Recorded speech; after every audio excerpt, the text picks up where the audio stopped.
I don't speak Brazilian.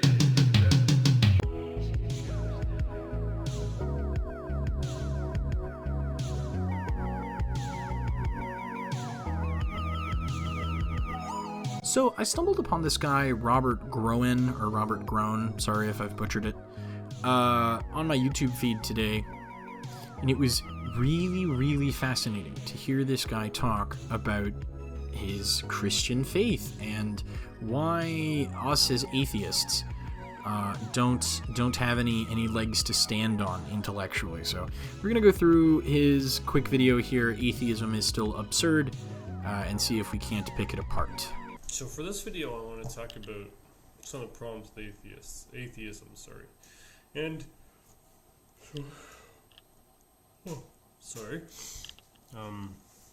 excuse me. So, I honestly don't believe whatsoever that atheists have really thought through the philosophical and ethical implications of the absurdities, scientific possibilities, and logical fallacies of their own philosophical worldview. So, I can't speak for everyone, but I had to do a lot of thinking and internal processing to arrive at my worldview. I personally have a fundamental, deeply ingrained psychological drive bordering on self-imposed necessity for internal consistency in all of my views, regardless of their kind. Removing religion created a terror in my life that I had to patch up myself. So I took great care in making sure that I did so with healthy, reasonable, and internally consistent alternatives. I would label my personal philosophy as a form of applied libertarianism, but you might know it as moral relativism. You can't prove it, so you can't trust it as a source of knowledge or epistemology. Atheism isn't making any epistemological claims in this scenario, only responding to your positive claims for the existence of a particular deity. This may be a fundamental misunderstanding you have about what atheism is as a philosophical position, so let me elucidate you. To be an atheist is to be unaligned, as in I have no religious affiliations. It's not that I think your team is bad, and so I'm batting for a different team. It's that I don't have a team at all because I'm not convinced any of the available teams are good. I am simply not convinced by the evidence your team has presented, and so I'm not inclined to join. What you are probably thinking of is something I'd call anti-theism, the positive claim that there are no deities whatsoever. This position is sometimes held by misinformed or militant atheists, but you shouldn't take this as a representative sample of all non-believers. Moral problem, of course, it's a subjective worldview, so you can't say anything is moral or immoral. Everything is just a matter of your preference. Yeah, that's not what subjective morality is.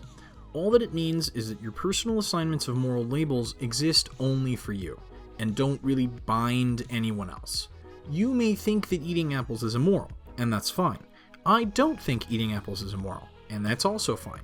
Your belief doesn't counteract mine, and mine doesn't counteract yours. You have no right to prevent me from eating an apple, just as I have no right to force you to eat one. It's okay to disagree. Your religion has rules for its members, and that's fine. The rules of your religion apply to your members because they consented to those rules when they joined. The rules do not apply to people outside your religion because people outside your religion are not members and so have not consented to those rules. Your way of life won't work for everyone, and trying to force it onto people is a fast way of turning people off to any potential benefits that membership may offer.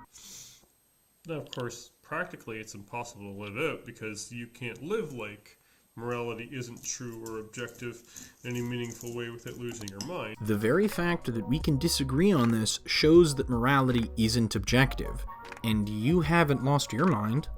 Would you say that Muslims in Yemen have lost their minds? All of them? Collectively? Just because they disagree with you on what's moral. What about other Christians who interpret the Bible differently? Have they lost their minds? A moral compass is an internal tool. It exists in your mind for your exclusive use. You can define morality however you want because your sense of morality doesn't exist outside of your own mind. You may choose to mold yours into a shape prescribed by a book or align your compass with someone else's, but in no way, shape, or form does it exist externally in any objective manner. Here's the thing. If you are going to try to live out a subjective worldview, you're trying to approach that objectively, which of course is a self-defeating proposition altogether. No, not at all. As a matter of fact, it's the exact opposite.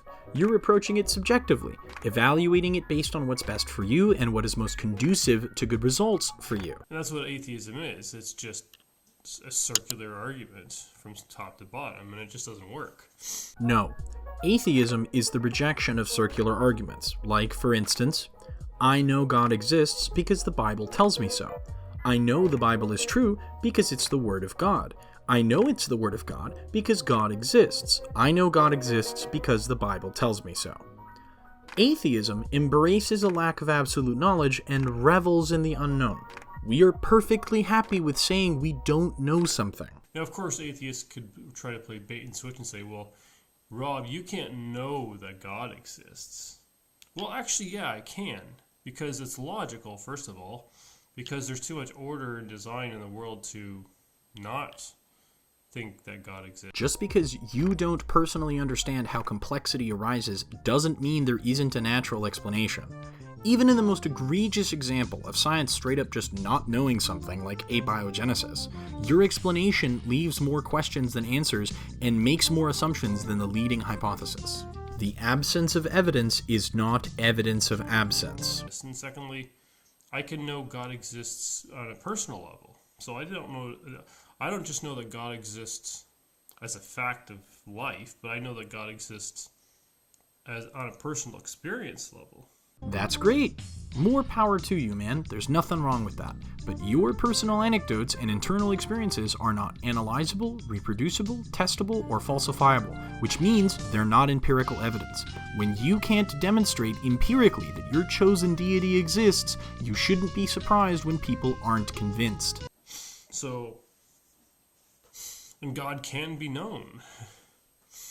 Now you might think, well, how can an immaterial being be known? But he is. He's knowable.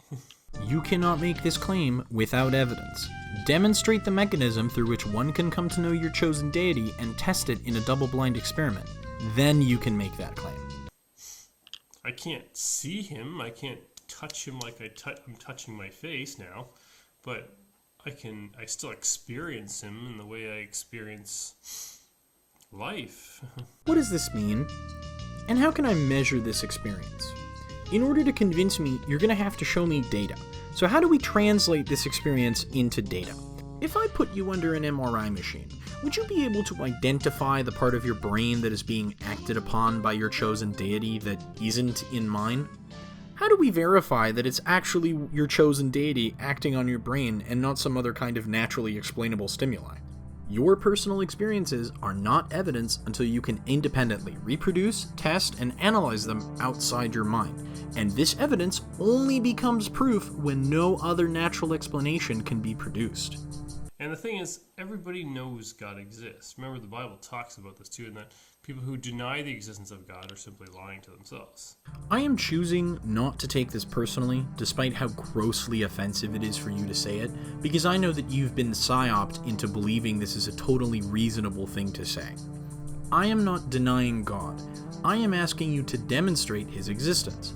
If you cannot produce any evidence to suggest he exists, it would be unreasonable for me to believe anyway. The reasonable thing to do is to remain in the default, unaligned state. Your denial of God doesn't have to do with an intellectual pursuit, but a moral dilemma. Again, grossly offensive, but I won't take it personally because I know this is part of the psyop. Even if my moral concerns with your chosen deity were the only reason I refuse to worship him, this is a legitimate reason for dissent. You wouldn't make someone vote for a politician who wasn't aligned with their moral sensibilities. Why should people worship a god that does not align with their moral sensibilities? Your chosen deity does not have a monopoly on truth, my guy. His way is only one of the many paths people can take in life. Just because it works for you doesn't mean it can or will work for everybody. Again, I'll say it again. Atheism is not an intellectual pursuit, it's a moral dilemma. you don't want to bow to God's standard for human sexuality. I mean, that's always what atheism has always really been about. It's just you don't want a standard other than your own. Correct. Everyone should be free to find what works for them, and no one should be coerced into a lifestyle that isn't conducive to positive results in their lives. And that's okay. I mean, you're free to do that, but at least let's start being honest about it, right? That atheism has more to do with your sexual preferences than it does with your intellectual pursuit of knowledge. There are plenty of straight atheists and plenty of gay Christians, so this matter is clearly unrelated to religiosity. I'm not saying all atheists, but I'm saying a lot, if not the overwhelming majority of atheists,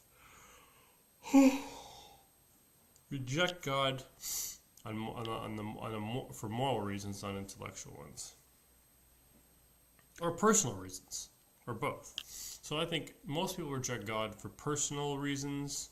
Well, religion and faith are personal matters, so it would make sense that people who disagree would do so for personal reasons. And as a matter of fact, you admitted in this video that you do believe in God for personal reasons. What makes your personal reasons for believing in God better than my personal reasons for not believing in God? It seems a little hypocritical. Or moral reasons, or both. But no one rejects God truly because of intellectual issues. Alright, that's it for now. Peace out, Brother Rob. Listen, man, let me give you a piece of advice, because I don't think you're a bad person, I just think you're misled and misguided. When you speak to atheists about their deconversions, about their reasons for leaving or the reasons for not believing, actually listen to what they say and try to understand where they're coming from. If your goal is to advance your faith, to get people into church, to get people to read the Bible, to get people to pray to God, to get people to be Christians, interacting with them in this manner, dismissively and arrogantly, and sort of just being a snide dickhead about the whole thing, is really not going to be helpful for you. I can't imagine that this produces good results for you, because it's very clear to me that you have zero concern for legitimately having this conversation. It seems you just want to win internet points with, other Christians or whatever. But listen, I will cut you a deal.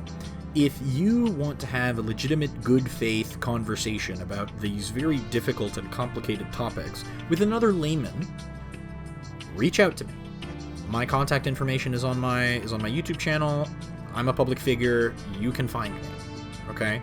I will more than happily sit down with you over Discord or something, and we can hash this out and we can have this conversation, and then we can let the internet decide who is right and who is wrong. But what you're doing right now, I can't recommend this because it's just generally a bad idea. I hope you've learned from this experience. I hope that interfacing with atheists, with people who have left your religion, has helped you in a way to understand the sort of dilemma that religion creates in the lives of most people. And hopefully you can appreciate and better understand why people leave and why people decide to go their own way.